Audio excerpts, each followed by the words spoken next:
Okay. You ready? All right, good morning and welcome to the February Oldham County Board of Adjustments and Appeals. My name's Larry Otterback. It's 9 o'clock and we are now in session. We have 3 cases this morning. All 3, the procedures will be the same. Here in a minute I'm going to call staff and swear staff in. Board Member Pate will read the first docket, or first item. Staff will present the case before us. There will be a round of questioning by the board members to staff. When we're done with that, staff's going to take a seat, and I will call you forward to justify the case. When you come forward, raise your right hand, state your name and address, and be sworn in. You'll have 20 minutes to justify your case. Clock is on the wall. When you're done with that, there'll probably be a round of questioning by board members to you, the applicant. When we're done with that, you may take a seat, and I'll call anybody that wishes to speak in favor, and then those opposed. Same thing, those in favor and opposed, you're going to come forward, raise your right hand, state your name and address, be sworn in. Tell us why you're in favor, tell us why you're opposed. There might be a round of questions by board members to those in favor and those opposed. When we're done with that, you may take a seat. I'm going to open it up for any questions by the board members to anybody in the audience. And when we're done with that, I'm going to close the floor. We'll have discussion amongst the board members and then call for a vote. Cell phones, please make sure they're off or on vibrate. If you need to take a call, please excuse yourself from the courtroom. Take your call, just make sure it's off or on vibrate when you come back in. Board members, please make sure your mics are on. Do we know? Okay. Please make sure your mics are on. And with that, let's swear staff in.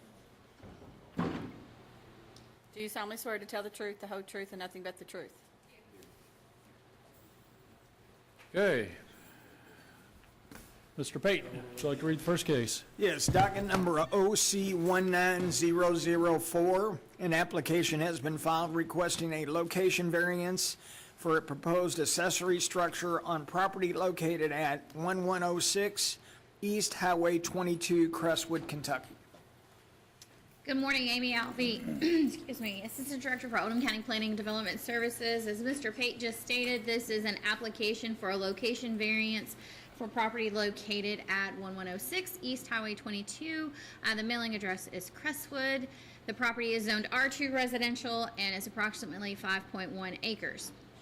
This is an aerial view of the property outlined here in red.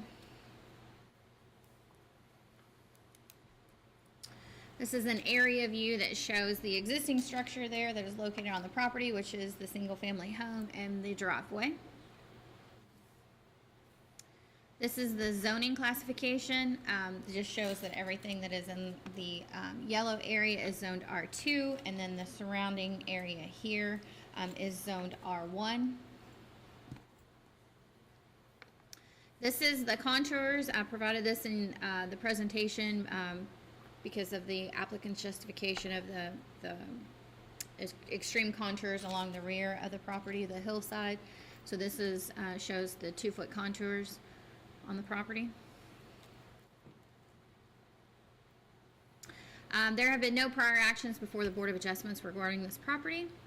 So the applicant is requesting a location variance to allow a 73 by 36 foot, that's including all porches and overhangs, accessory structure to be placed in front of the primary structure. So again, this is the aerial. You'll see the home there highlighted or circled in blue, and then this is the approximate location of the proposed accessory structure. The applicant is proposing that the structure be placed approximately 50 feet from the front property line and 60 feet from the right side property line, which does meet the setback requirements.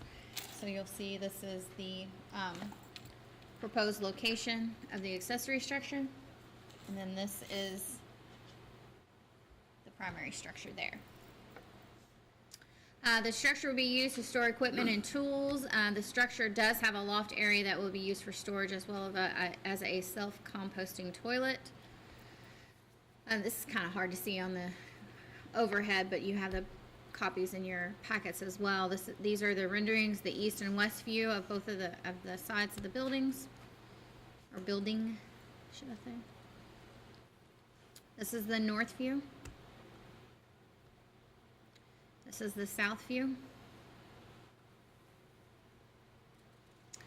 This is the first floor plan. You see highlighted in red, that would be the foundation area, and then there is a roofed area here. And then this is the location of the self-composting toilet. This is the loft area of the second floor.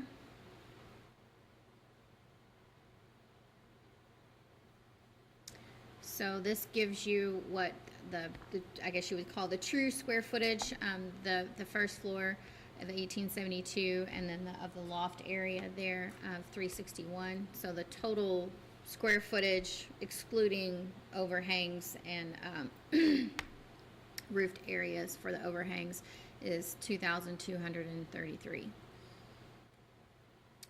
Section 250.030, accessory uses and structures without dwelling units. Item B says 2 accessory structures with no restrictions on sizes are permitted on properties of 5.01 acres or larger. That was adopted by fiscal court in September of 2016.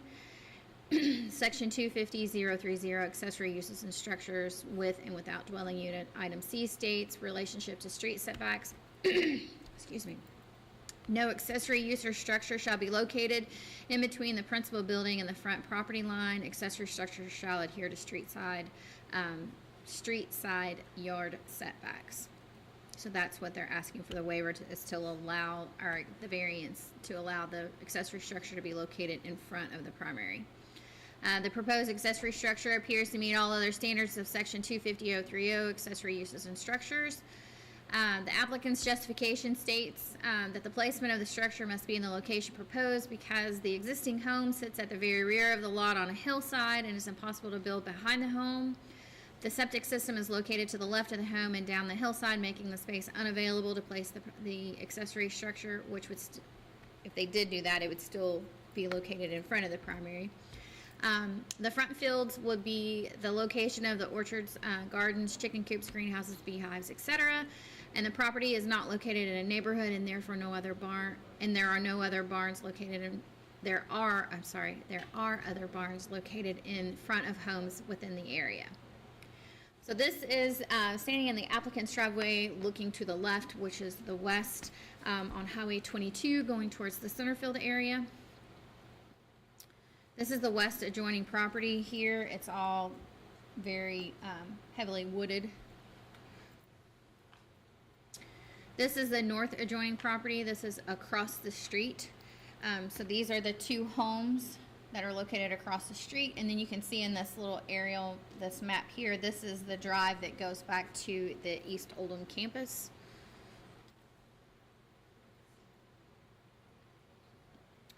So this is the east view going towards Ballardsville, and where that car is pulling out, that is the entrance to East Oldham campus. This is the east adjoining property. So this is the large tract here, and this house, that's a picture of the house that I borrowed from PVA. I did not go up their driveway to take the picture.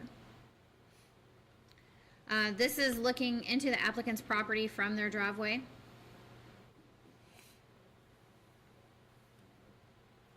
This is a closer view of the applicant's home to show, the elevations. This is another view to show this area here, and then you can see this is a steep hillside. This is the right field. So if you're looking into the property from Highway 22, this is the field, open field to the right, and that star is the approximate location of where the accessory structure would be. So this is just another view looking from inside the property as if you were exiting the field area where the proposed accessory structure would be. This is the left front field. So in summary, the applicant is requesting a location variance to allow a 73 by 60, but actual usable square footage of it, excluding roofs and overhangs, is 2,233 square feet. An accessory structure to be located in front of the primary. And that is all that I have. Okay, questions for Amy? Yeah, the math I was having a hard time with, because when I take 73 times 60, it's 4,380, and so it's showing that half of the building is not, Well, if you take, let me get back to it. I'm just questioning how the math worked, because something doesn't seem right to me. Well, that's including all of the overhangs. Porch areas. Yeah. Where'd you get 60? That's what was in the presentation. So if you take, this is a roofed area here, Yep, and then this portion here.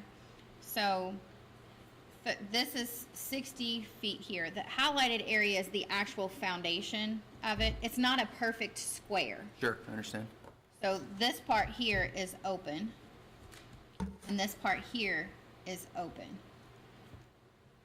That's why I figured, because I wanted to make sure that I had calculated correctly, so I took it to our chief building inspector to make sure I was calculating square footage correctly. So this area here that's in the red, that's the square footage of the building. This is just a roofed overhang.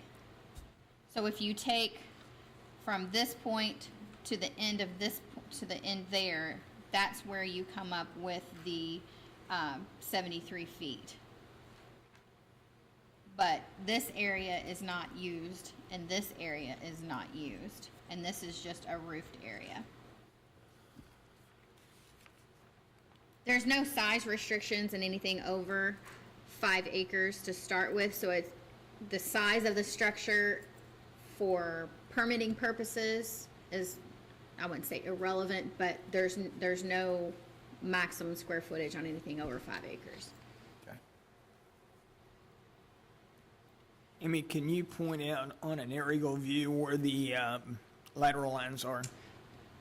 That's probably a good question for, it's kind of hard to see in this picture, but you can see some of the lines here Yes.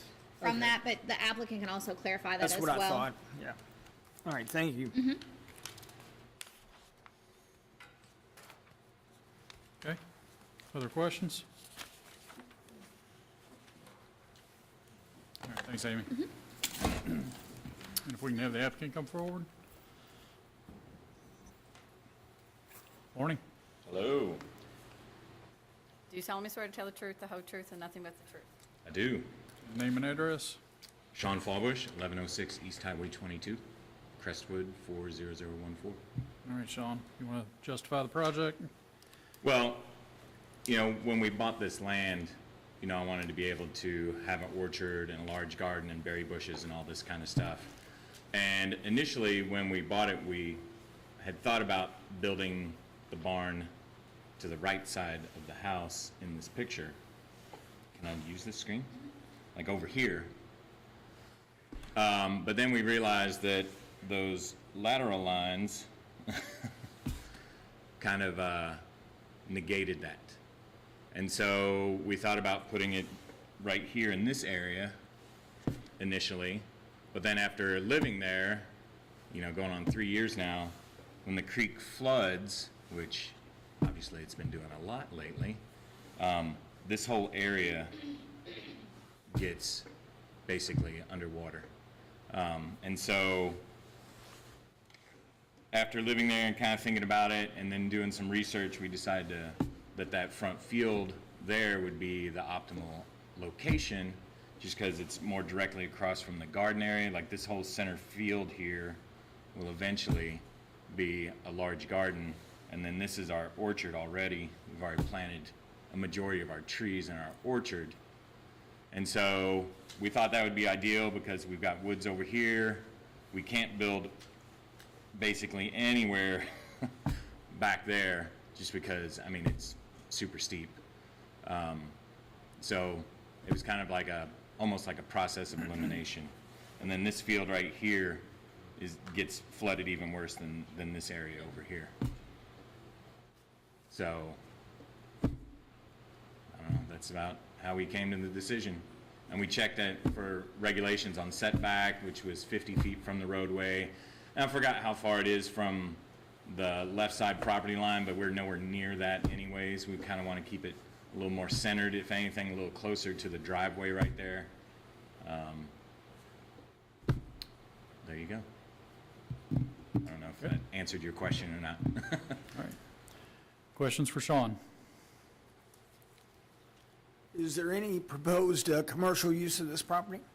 No, what we were gonna do is, obviously once our orchard starts producing and we get our garden bigger, anything extra that we don't can or give away, we would probably put a little roadside stand or a little cart or something out there, like, just about everybody does. No, no residential use for this property? Spending the night, having guests, Nope, renting it out on a nope. basis? There won't be any plumbing or anything in it other than the downstairs self-composting toilet, which I don't even know when I'll eventually put that in. I mean, those things are like $1,500, so it's down the road sometime. But I wanted to put that in there so that, you all knew that there wasn't actually any plumbing going into it, and that's just one less thing I have to deal with. Okay, thank you. Yep.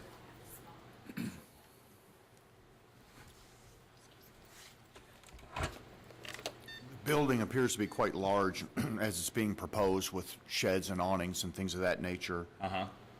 Do you have intentions, or might you consider making space available to friends with boats and RVs, or is this simply for your own personal use with Only your personal land? stuff. Okay. Only personal. Okay, so as you can tell with the line of questioning, we're asking about the use. And Right. so as what I've asked Amy to put up there is what was in the packet, was just explaining, well, you've got walls and what you're trying to do. Yeah, and the so- architect, for some reason, put like this wall right here. I have no idea why that's there. It wasn't in my sketches that I sent to him, but I didn't feel like having him go in and change it and re-email it to me, so I just left it. This wall right here is so I have pallet racks. And so, because I make things out of reclaimed barn wood and stuff like that. And so that is basically an area where I can fit my pallet racks and stack my barn wood and stuff. That's why that wall is there, is just to kind of frame it in a little bit. Okay, so as you make this stuff, what do you do with the things that you make? Usually it's for ourselves, Okay, or family or friends or stuff like that. okay, So, all right. and then on this second floor, those are just I guess a half wall, but I don't know why or a railing or whatever. I don't know why he didn't put it all the way across, because that's a loft area right there, so don't want anybody falling off. All right, so just to be clear, again, you're not planning on doing any commercial use out of this building? Nope. Okay. Do you have employees that will be coming or going that will be working out of this space? Or Nope. is this woodworking just simply something you would do for your Just personal me on the enjoyment? side. Just when I get bored or stressed out. Talk to me about the building itself. I'm need to understand the general characteristic of it and how it fits within the property and the neighborhood. Tell me about the building. I mean, the goal is to make it look board and batten, so it looks like a traditional barn. It won't be true board and batten, just because that allows too much outside in. You got bugs, you got weather, etc. How it fits in the neighborhood? I mean, it's just a barn.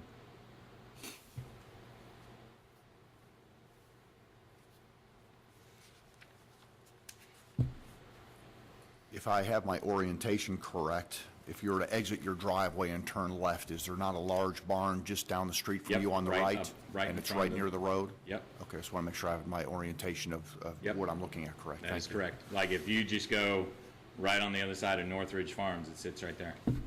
Mhm. And if you go down a little bit, maybe not even a tenth of a mile further, there's another barn on the left that sits in front of the house, but it's up on the hill, and then the house is behind it.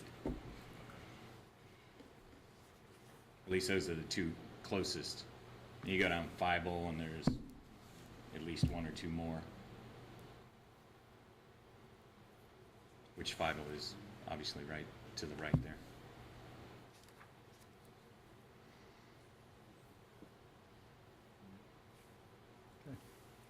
Other questions?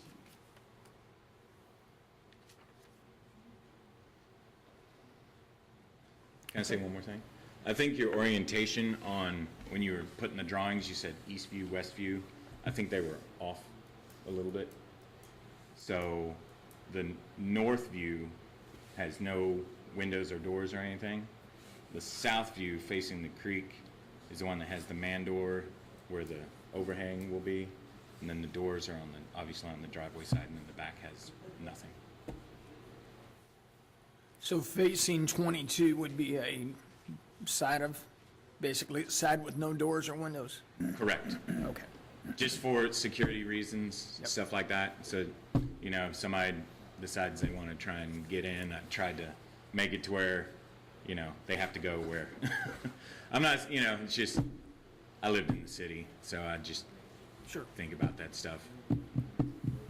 So if we were to make a motion to approve, you wouldn't have any objection to being, one of the conditions of approval to be that the structure should not be used for commercial purposes or as living space?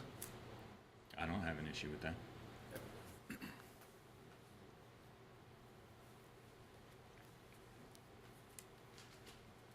Okay, further questions?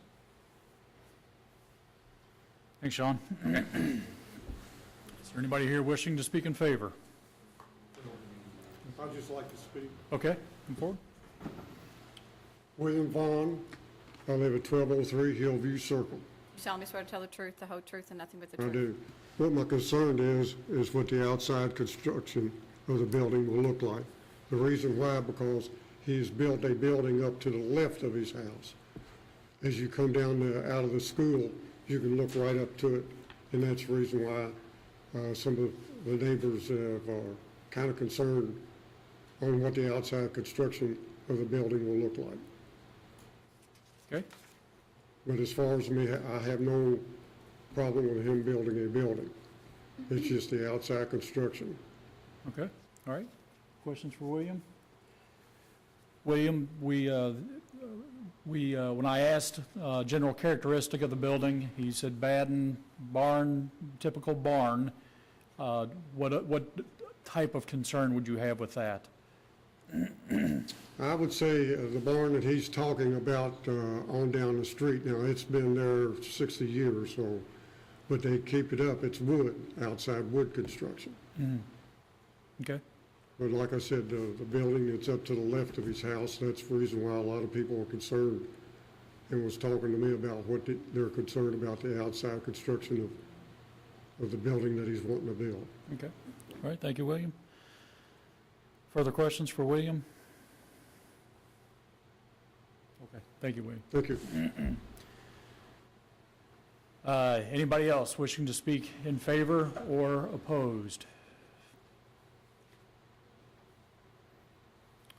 All right, board members, questions for anybody in the audience? I would like to ask Mr. Fallbush to come back forward just for a moment, if I may. Yeah, well, this is a rebuttal and final seconds, okay? Mr. Fallbush, you heard what this gentleman just said. Could you give us clarification on the board in Baton as to how you're going to put that exterior veneer on or what it's going to be, please? Well, the plan is like the lower part of the building, at least in the front and around the sides, maybe not the back, like the lower 2 or 3 feet will be brick. Okay. Because this barn is going to be built out of reclaimed and salvaged material that I've been collecting over the last long time. And so I have a large amount of brand new bricks that I got. And so I was planning on working them in on the lower, like I said, about 3 feet. And then the rest was going to be, like I said, not true board and batten. So it would probably be, it might be hardy board that looks like board and batten like you're seeing on a lot of the houses that are being built around now. Or it will be an exterior wood with, you know, batten strips over the seams, but it won't be like actual like cedar board and batten, just because, one, it's really stinking expensive, and two, it just, like I said, lets too many bugs in, the air. And what kind of roof system do you intend to put on? As of right now, it's going to be metal roofing. Like an ag metal? Mm-hmm. Okay. So based on you suggesting that the building's going to have brick, it sounds like you're going to be building a full foundation building? Or are you going to be doing more of like a pole barn type construction? No, it's going to be stick-built 2x4s, 2x6s. Over a regular foundation footing and things of that Right. nature? Like a slab, Okay, all right. So just because I have, like I said, I've salvaged a lot of wood. And so initially, before we bought this house, we were going to buy just vacant land, and I was going to build our house out of all that material. But time constraints and the market and everything at the time, we ended up buying this existing house, and so I was just going to use the wood to build a barn since we didn't have a barn on the property. And if I may, and then, so for the windows that you'll be using in the structure and in the doors, are you going to be using new products for that, or is that all going to be reclaimed? I have all brand new windows and doors sitting in my warehouse downtown Okay. in Old Louisville. Thank you for the clarification. I was just kind of expanding upon what this gentleman Yeah, asked, so we can have an understanding. all the most of the material is new 2x material,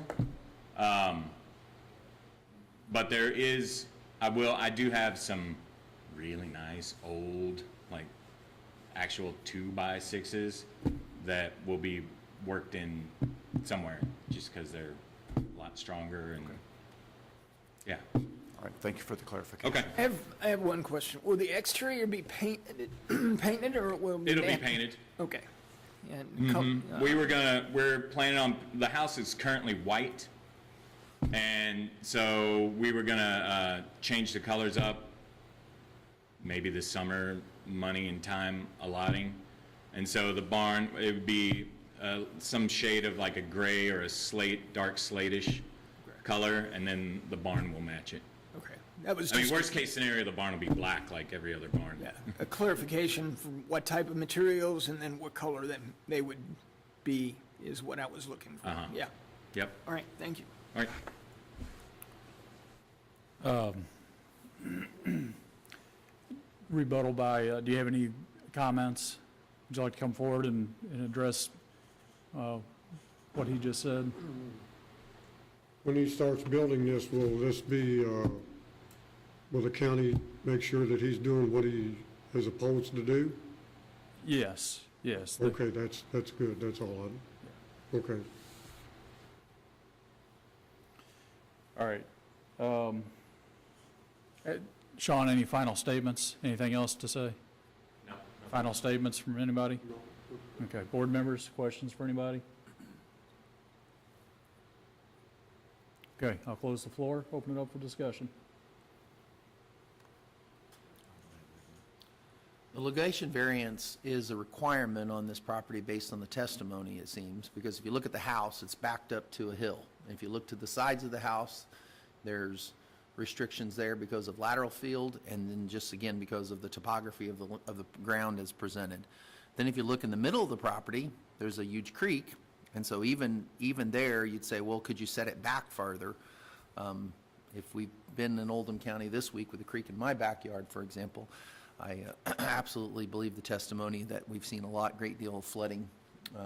And so it seems like there's only so many places that you could build such a structure. The question about size, again, comes up because it's above the 5.01, then because it's 5.1 acres, and then the size, there's not a size restriction, so that's not an issue. So it's only about the location, and there's only so many places you can build on the property. Well, I think general character, I agree with everything you said, Right. except for general character. Location, the only place to put it's in front, now does it fit as far as the general character? And I think that's the only question I have.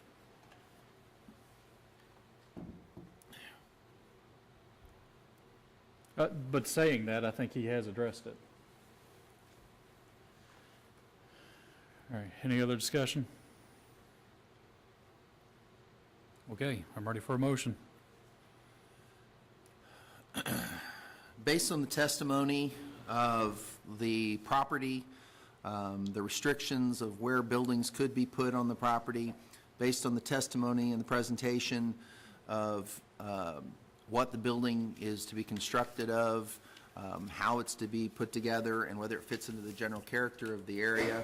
I move to approve the location variance for OC-19-004 because it will not adversely affect the public health, safety, welfare, will not alter the essential character of the vicinity, will not cause a hazard or nuisance to the public, and is not an unreasonable circumvention of the zoning requirements because of what I previously stated. Conditions of approval: the variance shall only apply to the application considered at the February 21, 2019 Oldham County Board of Adjustments public hearing. The structure shall not be used for commercial purposes or as living space. Okay. I second. Any discussion? All in favor signify by saying aye. Aye. Those opposed? It's been approved. David, you want to read the second one? Yes, docket number OC-19005. An application has been filed requesting a conditional use permit for a non-owner occupied short-term rental property located at 3014 Belknap Beach Road, Prospect, Kentucky.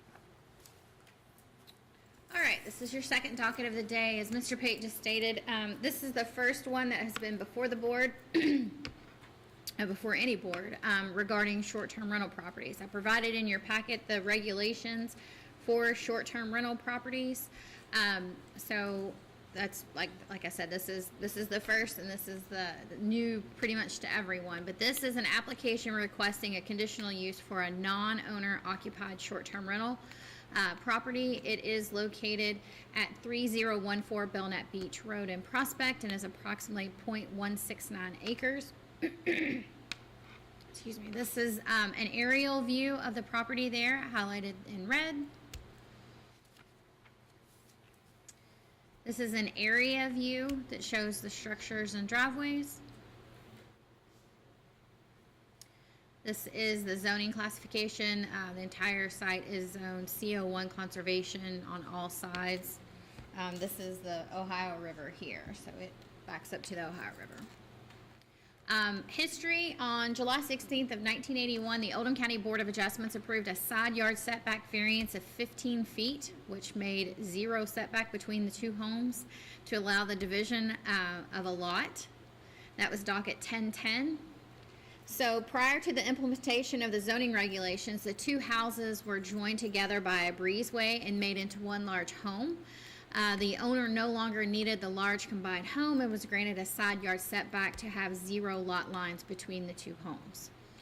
So back in the day, there were two homes. The owner bought both and then connected it with a breezeway, so it made one big structure. And then later on down the road, he decided that they wanted to separate the two and sell as two structures.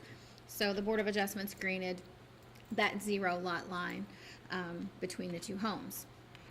Then in July of 1993, the Oldham County Board of Adjustments approved a side yard setback variance for construction of a garage 6 inches from the right side property line. So in 1984, the owners had a contract to have an underground garage constructed and obtained a building permit for such.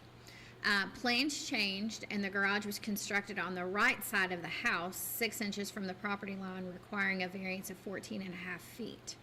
So the original plan was to have a drive-under garage, similar to what is on the adjoining house here, and then the plans changed, but the revised plans were never brought back to the planning office for a revised permit, and they just constructed the garage on the side, 6 inches from the property line.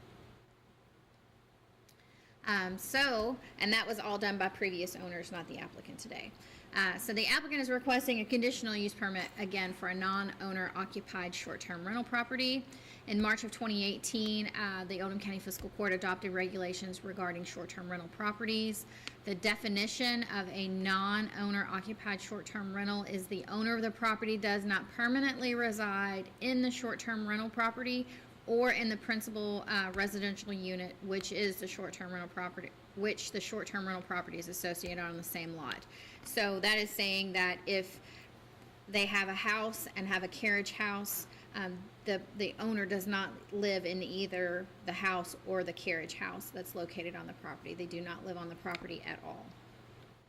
And then in section 250.050, item B2, general provision states the following: in zoning districts in which residential uses are permitted use, including legal non-conforming residential uses, a short-term rental of the dwelling unit that is not the primary residence of the property owner is required to obtain a conditional use permit by the appropriate Board of Adjustments. If granted the CUP, the owner must also comply with the special standards. The applicant has stated that she has opted to do a 1031 tax-deferred exchange, and the property must be kept as rental property, but will eventually become her primary residence. But in the meantime, it allows for additional income. That came from the applicant's justification statement. If the conditional use permit is approved, the applicant would have to comply with all the other standards in place for the short-term rental properties. And just so you know, the applicant did come in to apply for a short-term rental property, and during that permitting process, that's when we found that this is not their primary residence, and that's why they're here before you today. So I do have an application and a check, if this does get approved today, to process the permit for a short-term rental. The proposed, I don't know why that says accessory structures. Yeah, wrong slide. So this is a picture of 3016 and 3014 Belknap Beach. This is the applicant's property here. And this is the underground garage, or drive-under garage, that we were speaking of. No, wait, which one's the applicant's property? one. The yellow one. Yes, The drive-under garage is on the other property. Yes. It really doesn't have anything yes. to do with what? No, that's what they originally were going to do on the yellow house, Okay, and they didn't do that. They built it to the right, gotcha. and that's what caused that other variance request of 14 and a half feet. So again, this is the applicant's property, and you can see the garage here.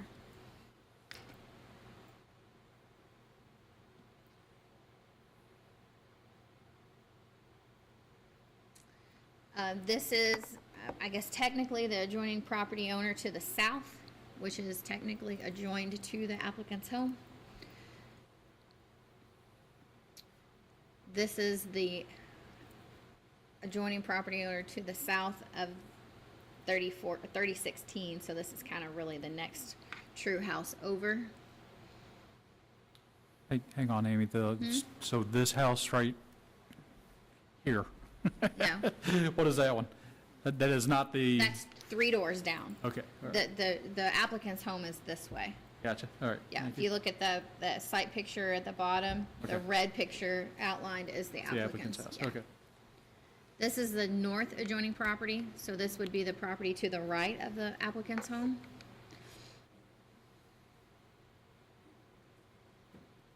This is the east, so this is across the street. And there is a raised elevated structure there. It's kind of hard to see, but.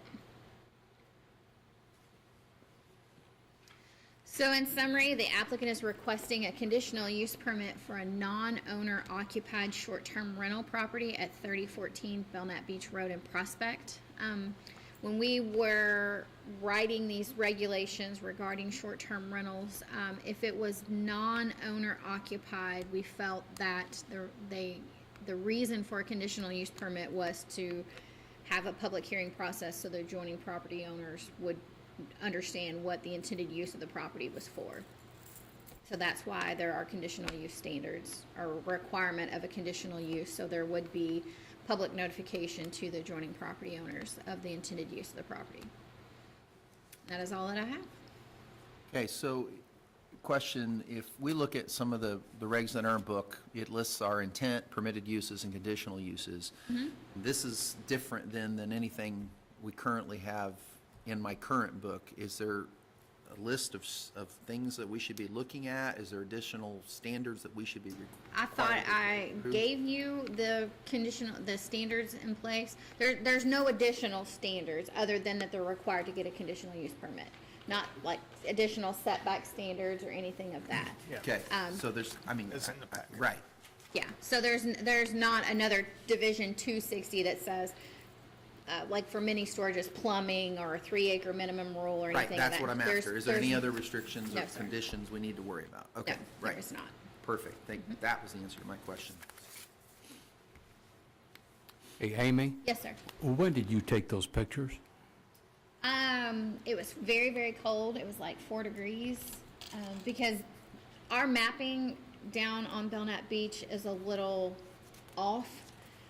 So I wanted to physically go down and look Yeah. and make sure that house, But that's my question, when did you go? it was the beginning of the month when it was really cold and we had some snow, That's before it beginning got of flooded. February. Yeah. Because I was down there about a week or week and a half ago, I couldn't get to your home because it Right, was because of the marked off. flooding, yeah. Yeah. No, it was probably, not long after filing deadline. Gotcha, So when I was okay. working on packets I was and wondering stuff. how you did that. Yeah, no, it was really, really cold that day, I do remember that, and there was Wouldn't know snow if on the she ground. trudged through the water. Took a canoe. Yeah. Water was still up, but it was frozen I there. didn't bring my waders with me, I'm sorry. Yeah. Okay, any other questions? Okay, thank you, Amy. And if we could have the applicant come forward.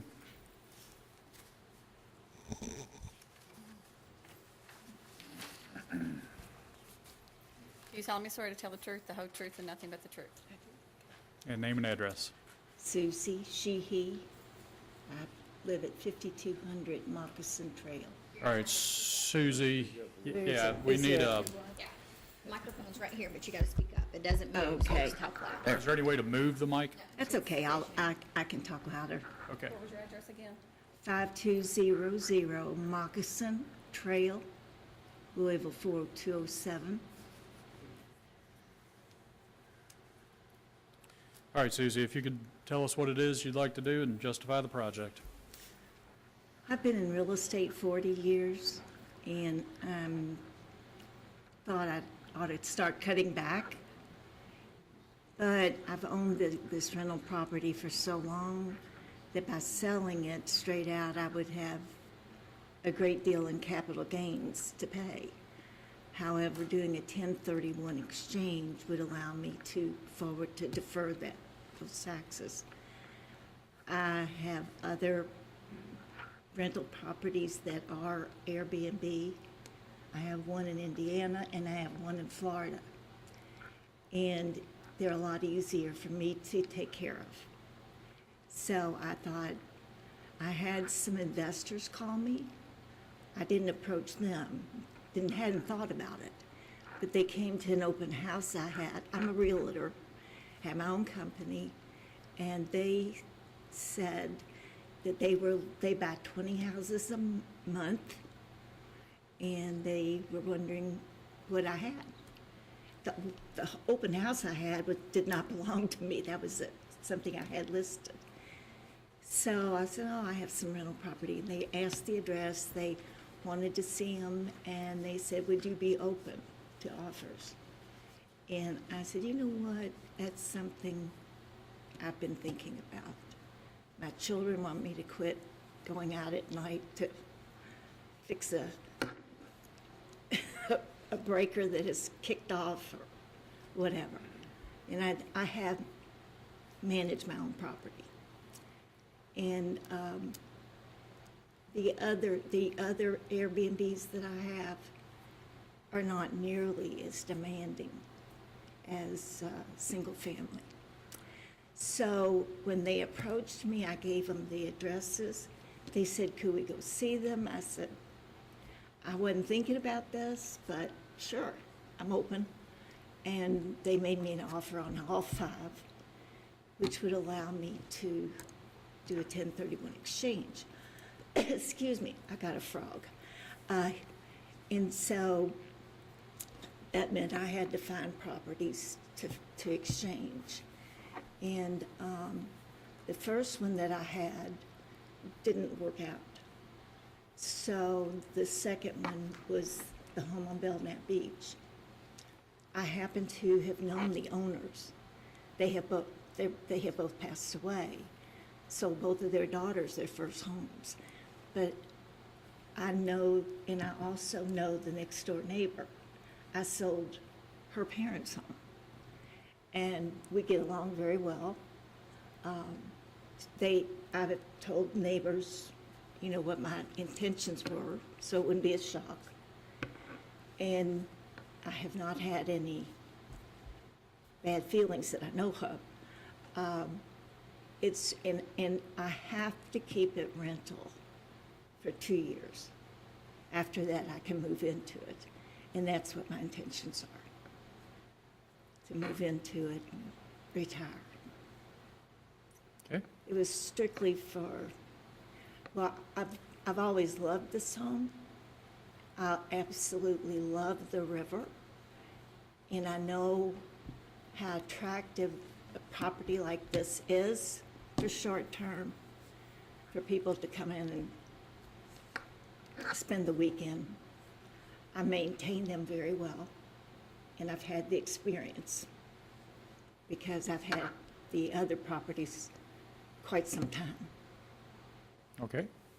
So it's strictly, I felt a win-win for me to be able to sell my properties and avoid owning them that long. My basis was so low that my retirement would have pretty much been out the window. So I'm a widow, and I'm still working. Trying not to, but I am. Okay, questions for Susie? Yes, I have. I'm just a trifle confused. Do you currently own the property? Yes, And how long have you owned the property? since November. So you sold other investment properties and Yes. purchased this one, To purchase a property. doing the 1031 exchange? Yes, For the tax deferment? Yes, When you purchased this property, was your intention to rent it from the time that you acquired it? yes. Has it been Well, rented? it's a 1031. And has it been rented since you acquired it back in No. November? No. It's been vacant. Okay, thank you. Did you know about the conditional use requirement when you bought it? No, Okay. no, Oh, because I had heard of other Airbnbs yeah. that were in the vicinity. But I also, being a realtor, knew I needed to check because the one in Indiana, I had to get a conditional zoning change. So you could just rent it on a one-year agreement and still be in compliance with your 1031? Yes. Okay. But it's furnished. And I've been doing everything with the intention of making it my home. This is someplace I would have always loved to live. I'm aware of the flood. I am 3 feet higher than the house that's attached to me, and their garage was under water. My garage was not. I had to jump about 3 feet over a little, you know, where the water had gone. And if you've been down there, you probably saw it. But I was always able to get in, and I always had electricity. My neighbors did not. They were shut down.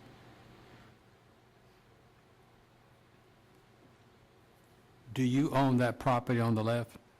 No, no, I know them very well. Did not know that that was their home. But she's the daughter of very good friends of mine that have passed away, and I sold their home in Louisville. And when I found out who was next door, we both were very excited. And Are there other Airbnbs right on Belknap Beach that you're aware of? I don't know which ones. I'm sorry? I do not know which ones. I have been told that there are. And I know that there are other properties on another beach that I rented out. my place in Indiana was double booked. And so I went on the website and found another, and I rented it personally to re-rent to the people that had double booked mine. So there, to say, yes, I know that one and that one and that one, but I have heard that they're others. Thank you. I hope that this is something that will meet your thoughts. I'm not new at this. I've been in the business 40 years. I own commercial property. I own single family. I built my own home that I live in. And so it's nothing that I'm afraid of. So, but it was totally empty. It had nothing. So I've been in the process of buying flatware and dishes and linens and furniture. And I got a call, and would you believe the furniture company delivered 2 chairs last week? How they got up to the driveway, I will never know. But I had 2 large boxes sitting there. Is there, I know signage is not allowed. Do you have any intention of anything at all that would indicate that this is a short-term rental property? None, Versus none. I don't want Long- people to know. no signage, no lighting, no, Nothing. nothing? My others don't either. Reading the documentation, I gather that the longest period of time that you can rent this to the same individual will be a maximum of 30 days. Is that correct? No, I can rent it to whomever. I mean, if they're building a house and want it for 6 months, it's my understanding that they could do that. But I might not. She can rent the property by right to anyone she wants to for longer than 30 days. It becomes a short-term rental if she rents it to different people for terms shorter than 30 days. Then it becomes a short-term rental. We don't regulate rentals in Oldham County. So if I was building a house and wanted to rent her house for 90 days, I would just have a contract with her to rent the house for 90 days. If I'm coming from out of town and want to stay on the river for 2 weeks, then it becomes a short-term rental. Short-term rentals are for 30 days or less. Okay. And that's what we're hearing Correct, today. because she wants to use it for short-term rental for intermittent stays of 30 days or less. But I'm not limited to that. So Amy, I've may I had more. ask? So then one is non-regulated because it can just be, I mean, if she has the right now to put someone in for 6 months if she elects to do so. Correct. So if we approve it for the short-term rental, then is it one or the other, or is it then just qualifies then for both? It's just qualified for both. Okay, Yes. okay. I've had people that heard that I bought it, and they're building a home, and they're renting right now, and they would like something else, and they've inquired about, like, for a year while their home is being built. I have done nothing. I'm not in negotiation with anyone, and I'm not promoting it as of yet. So then as it's presented to us, you're attempting to utilize this as an option if you elect to do so? Yes. Okay. I'm just trying to stay within the guidelines of my exchange. Sure. Because of my age, because of the length of time I've owned these properties, my basis is so low that for me to just outright sell them would be a real hurt for my retirement. But by doing this, by selling 5 and buying 1, it allowed me a plus. I could avoid the big hit, and it allows me to move into it after 2 years. And I've always wanted to live on the river, but never could.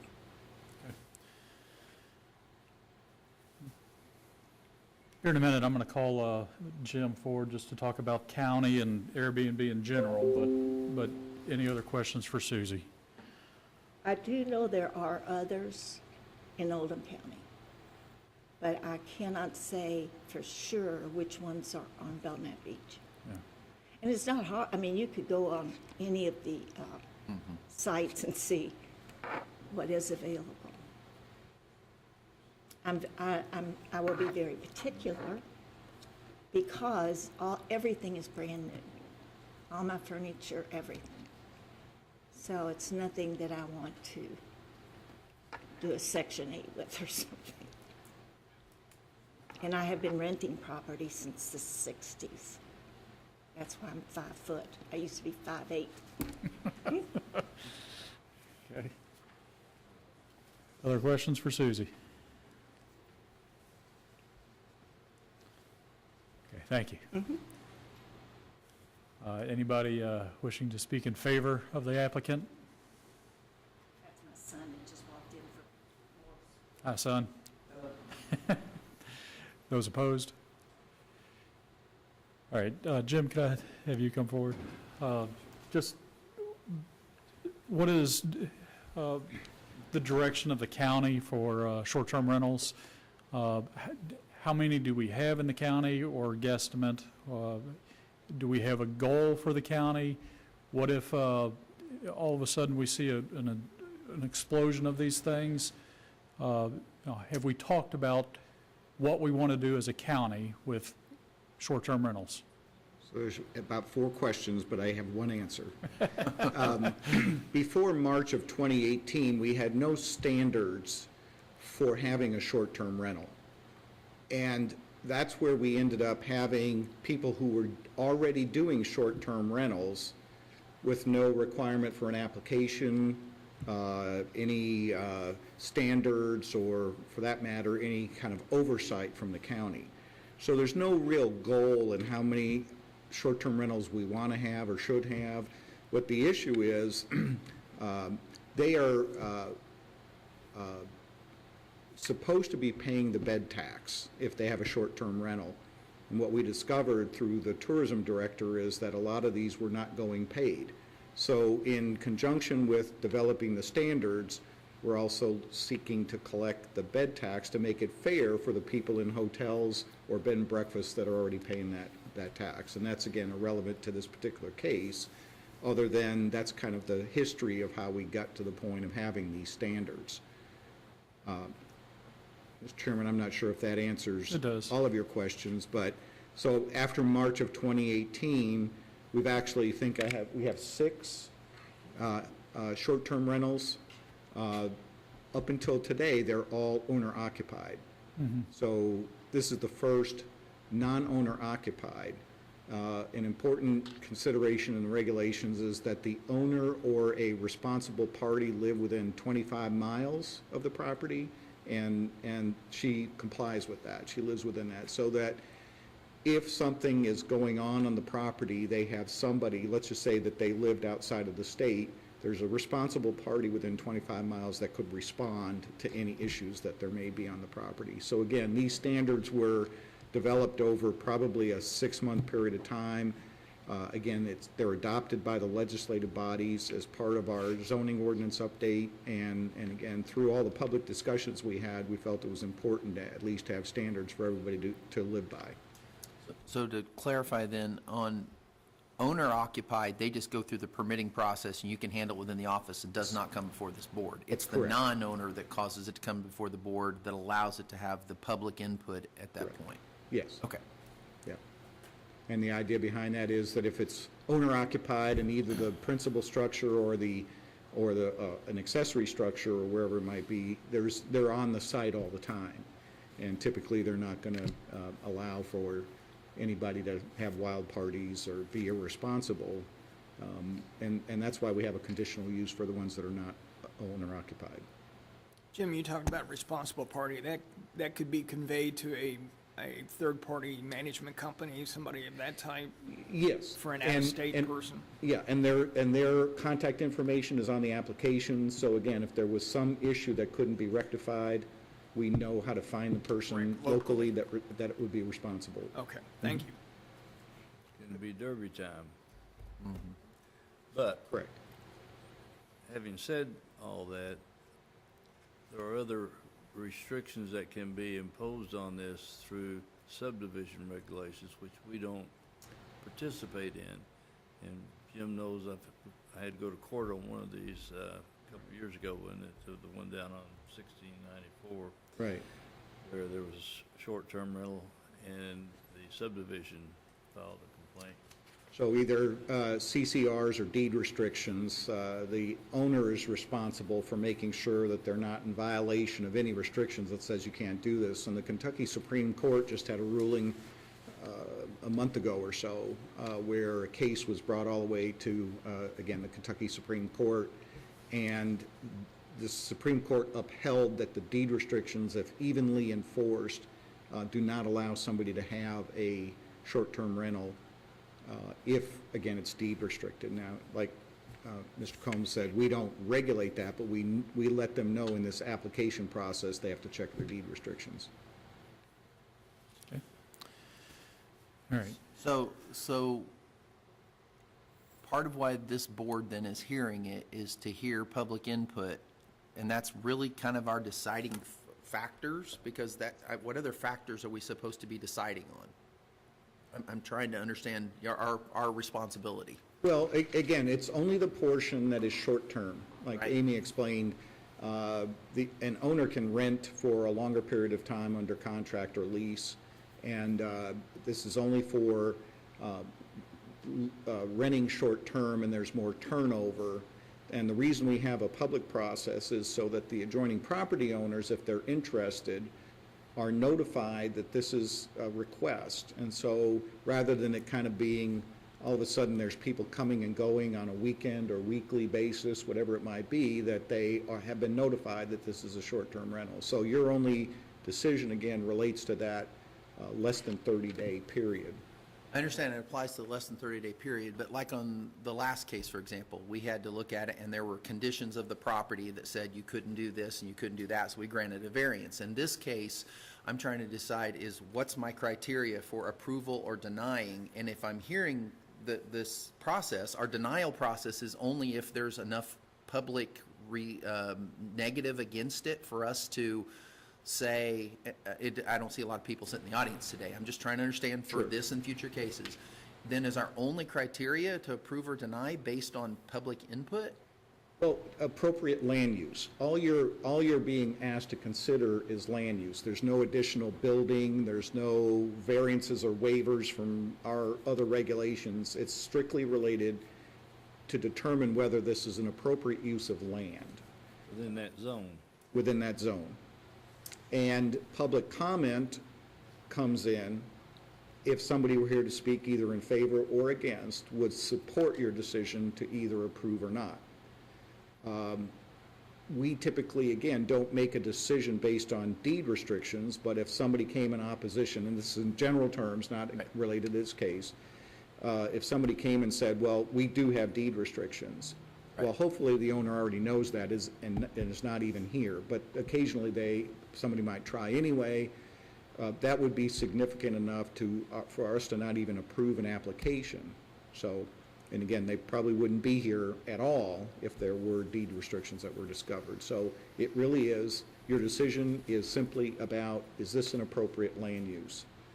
And again, the public notice is in the process of a conditional use is to make sure that adjoining property owners are aware. Jim, one of the things we look at is integrity and character of the area, Yes, correct? yes. And I think that's, at least my feeling, is how do we compare this to those two words, integrity and character of the area? Well, that's a good question. I think, let me jump to this. When you approve a conditional use, we have to monitor that on an annual basis. That's part of KRS 100. Right. This gives us an opportunity, if for some reason this turned into a party house, and it became a nuisance to the adjoining property owners, and we started having code enforcement issues there, we can revoke the conditional use. That's an important thing to remember in this process. In terms of people coming and going, people come and go from a house all the time. Friends come over, friends stay, relatives stay. If somebody goes on vacation, occasionally they have house sitters stay. So you can't really determine kind of who's who. You can if it grows into a point of being beyond the scope of what would be considered normal residential uses in that neighborhood. But again, the key point is that it can be revoked if it becomes a nuisance. What's the process for that? We would, again, if neighbors started calling in a particular case and we did code enforcement, and we found that it was in violation of any of the conditions, they come back here. We bring it back as staff, and we notify the owners of the property that their case is going to be heard and a potential revocation. They can come defend themselves, and you can continue using it. Sidebar, we did have one where a conditional use was issued a long time ago, and it was for a person to be doing drywall business out of their house, and they weren't supposed to have any outward signs, and sure enough, after a period of years, there were empty 5-gallon buckets and scaffolding leaning up against the house, and we came back here, and I know that some of the board members, at least you two, were part of that process, and we revoked their conditional use and said you can't do this anymore. So that's the process. Okay, so then your comment was that if they were in violation of conditions, they could come back here. So what is important conditions for us to put on this as part of the conditional use? Because to me, if that's the code enforcement that allows us to not have a nuisance in our community, the conditions then need to be written such that cannot be, I'm trying to think of how do we word something such that it allows for that process to occur and be put into our conditions. Right. I think that they just stay in compliance with the general provisions of the requirements and the regulations. If you just say that, it's all encompassing. So there are some, I'm going to just pick a random one, number 4, no person or entity shall operate a short-term rental or advertise residential use without the owner of the property first having obtained a permit.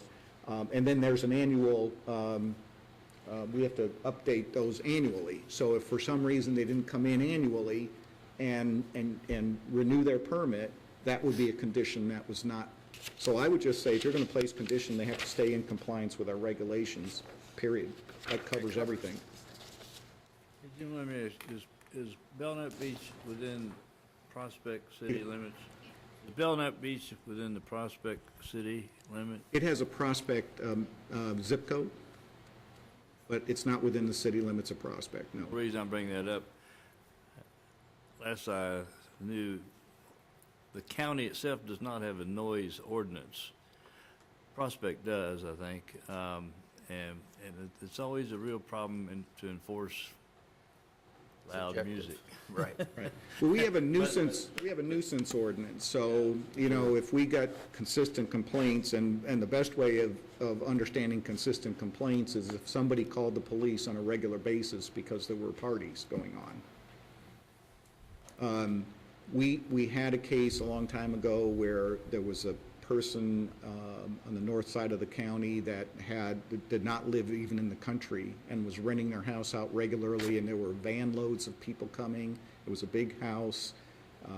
We had to do code enforcement on them, only again based on complaints from the neighbors that there was a constant changeover of people and they were having too many people, too many vehicles, and they had called the police. So that was part of our evidence to take code enforcement action against them. So I don't feel it's really subjective. I think that, again, somebody calls because they just don't like the color of the vehicle in the driveway, that's not a complaint. But if they start calling police on a regular basis because there's... Would that not fall out of general character of the neighborhood? A party house that every week? So if we approve based on that it complies with the general character of the neighborhood, and it becomes a party house. I would say, again, it falls out of that. Just that they have to comply with all of the requirements in the regulation, period. If you try to pick, and then what changes the character I don't know how to enforce that. I know how to enforce what these regulations say. And again, if we get police calls to a particular house, whether it's short-term rental or not, something transpires. But general character is hard to pinpoint. What does that mean? I have 3 cars in a parking lot or a driveway, that's not in character because everybody else only has 2. It's impossible to deal with general character. I would say make a condition that simply they must comply with the requirements in the short-term rental regulations, period. It covers all of that. We did it. Should I, for a condition like that, would we put section 250-030, or should we say with all requirements Within required? all the requirements Yeah. within the regulations, yeah. And that is 250. Whatever the number is on it, so. I do have a question, Jim. It says that they all expire on December the 31st of each year. Yeah, Then it's would we have to hear this 250-030. again and be presented, or once it's approved once, then she's just renewing her? Just renewing a permit, Okay. correct, yeah. If they continue to meet the requirements and the regulations, we have no complaints, we verify that they're not outside the regulations, then the permit just gets, they just are mandated to come in. Annual renewal, yeah, that they'll come annual in and go renewal, through the annual procedure. renewal. No meth labs. No meth labs. That's another whole In the problem. neighborhood. Maybe. That's You've heard testimony from the owner that she has managed rental property for years. Yeah, we're having a general discussion here. Yes. We're more than we're having the case, because this is the first time it's come That's here. right. So, but my question, to continue this one level deeper, is let's say we're going to use the party house example, where there's lots of nuisance ordinance because they've been, or nuisance issues because they've called because they're loud music and whatever. But when I look through this, there's nothing in here about that. If we just say it's compliant with 250-050, there's nothing in here about police got called a dozen times and. Well, then we get into code enforcement, another whole body, which is So code that's why my enforcement. question is, go back, do I say within 250-050 and, Item E says the denial or revocation of permit. Upon filing of a complaint regarding a short-term rental permit, the code enforcement officer shall notify the permit holder in writing or by email of such complaint and follow the process as outlined in the Oldham County nuisance ordinance. It's all in there. it's Yep. all in there? Okay. That's why I say all just right, thank make the condition, they comply with all of this. It's This is been a- one of the best pieces of ordinance that was written recently. Amy did a ton of research. It was discussed in a public forum many times. The legislative bodies approved it. Just adopt this. I just want to make Yeah. sure that Yeah. we don't let somebody through the cracks on this, so we can keep our community the way it should be. Sure. And That's right. Appreciate it. That's right. Yeah, thank you. No, thank you for bringing that up. Thanks, Jim. And just, if they didn't have to come for a conditional use because it was owner occupied, the same thing is in here. We can revoke their permits if they are in violation of any of the short-term rental, whether it's owner occupied or not. We're in the same situation. And Okay, so for future applications, if we could have that in the packet, that requirement we just came up with, that they have to stay in compliance with Yeah. section, if we could Sure, put that as in a the future potential packets. binding. Yeah, that'd be great. Thank you. Condition rather. All right. Have I closed the floor for public hearing? I have not. No, Okay. no, at that point. we haven't even gone through the. Right. Okay. Susie, you've heard some discussion. If you can come forward. You've heard discussion among board members and staff. Can I make some comments at this point? Go ahead. As a realtor and as someone who has had rental property for 40 years, let me tell you, a long-term lease is a lot more risky than the short-term. If I rent to a family and they have other people come in visiting for a long-term, I can't get rid of them without going to eviction. The eviction courts are backed up and it takes a long time to get a long-term renter out of your property. With a short-term, they're gone in a week. You don't have that problem and most of them are they're expensive. So they're very aware of the investment you have and they do maintain it. As far as loud music, I have a restriction of no smoking, no pets, no one under 25, no more than 8 to 10 people at the most, and I have my own restrictions. But I'll tell you, Belknap Beach is not the quietest place. The boats in the harbor play music all day long, and I can hear it at the house when I'm there working. So I don't think that that would be offensive, you know, if somebody came in and, If I may interrupt you, I think you're exactly right. We're not, again, this was, understand this is more of a general discussion because Yeah. this is the first time we've seen one of these cases. I'm speaking for myself. I can't speak for the rest of the board. I'm not worried about this in general. I appreciate what you're saying and I completely understand. I appreciate that. Thank you. since I am the first, I felt it would be beneficial to all of us. Absolutely. If you knew that a long-term lease is riskier than the short-term. Yeah, that's a good point. No, I Thank you. appreciate that. I just didn't want you to feel like you had to defend yourself or anything either like that. Well, Okay, I don't, okay, all right. and it's not a renal property. I'm sorry? It's not a renal property. Thank you. It's Thank a you. rental. Thank you. Okay. All right, we were in a discussion, I think I'd already called for in favor and opposed. I'll do it again, just in case I didn't. Anybody else here wishing to speak in favor or opposed? Okay, board members, any other questions for anybody in the audience? Susie, any final words, statements?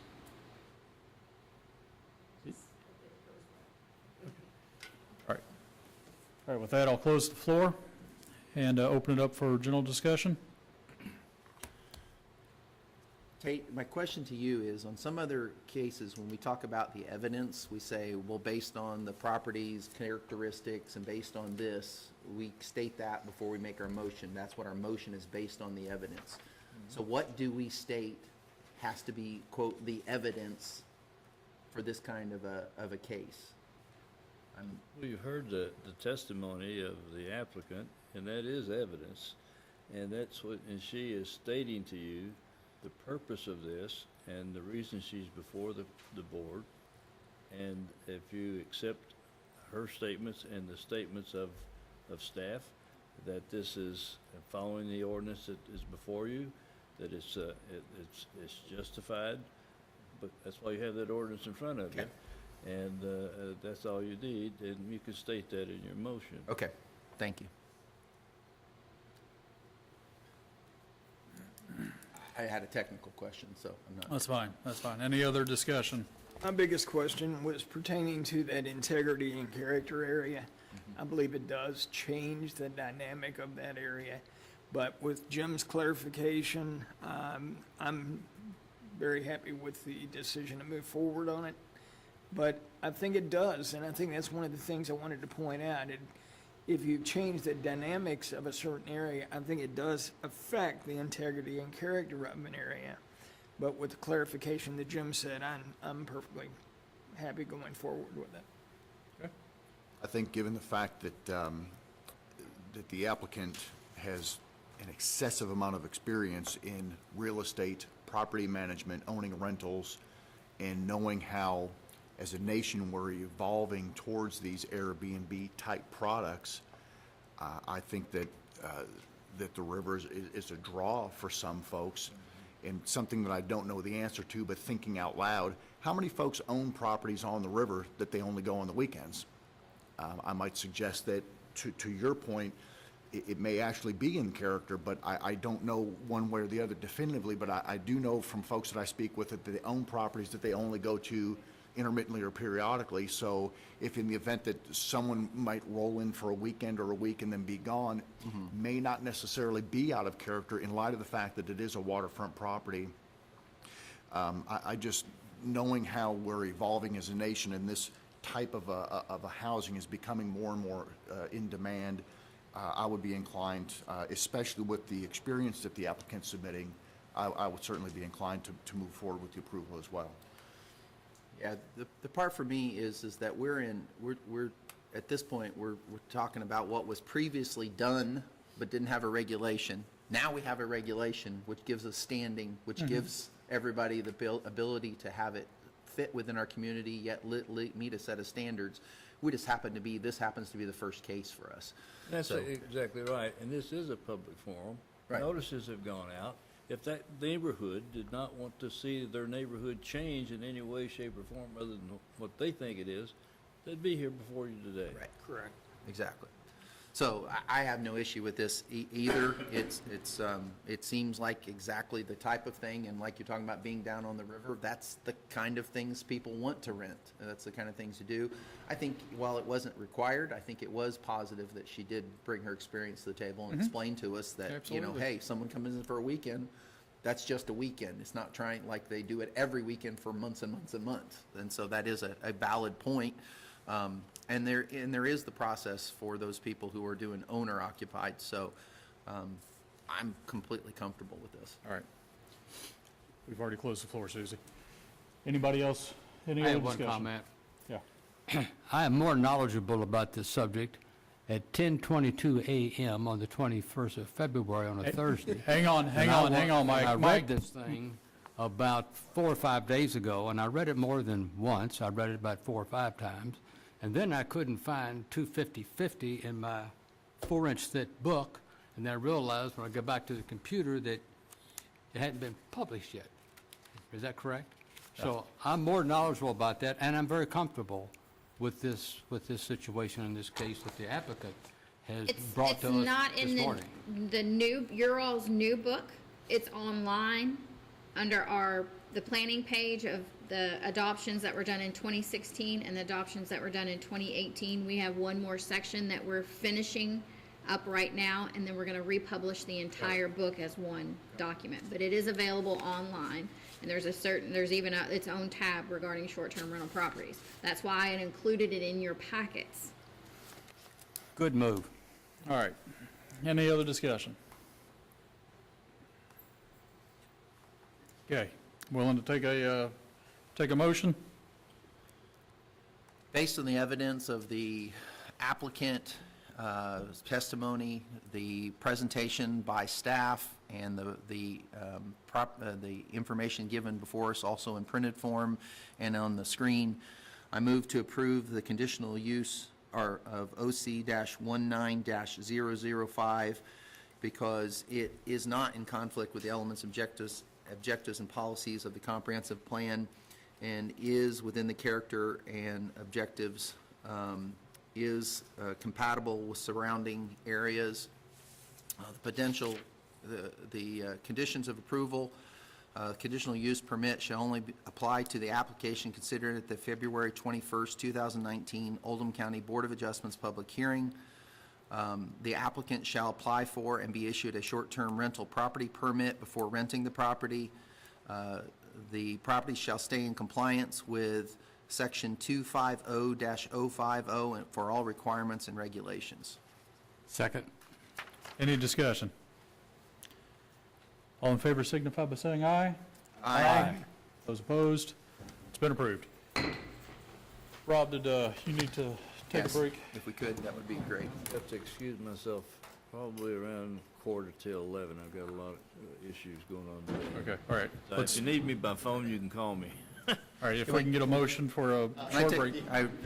Make a motion for a 10-minute recess? Can I get a second? Second. Any discussion? All in favor signify by saying aye. Aye. Those opposed? 10-minute break, mic's off.